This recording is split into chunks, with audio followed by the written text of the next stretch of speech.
Mama tomoni yo oye na Molière TV likambo nini oyo etindi yo oya awa na Molière.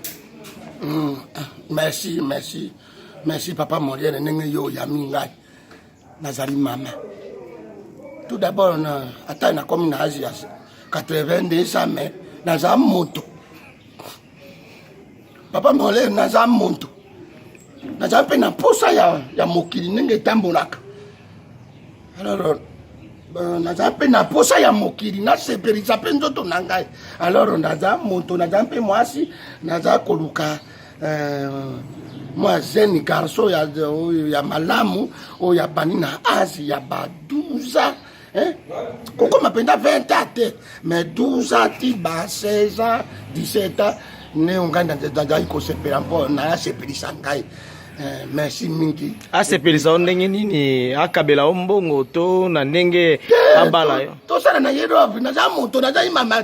Bosa na nini? To sala robe. To sala robe. Na za moto na ko kufa ndenge wana te papa Molière. Bongo yo zalaka na mobali te mama. Mobali akufa bongo ngai na kufa. Soko biso to kufa ka mobali atikali abali ngai na droite. Siko ngai na ningi ya mikoro te mpo na yo kaka bango kita kwa penate ba na yo ya 14 na 16 ne ngai na ningi bango. Numéro yango yo ya sepeli na ngai 081 81 31 693. Merci, bisous bye. À vous. À vous.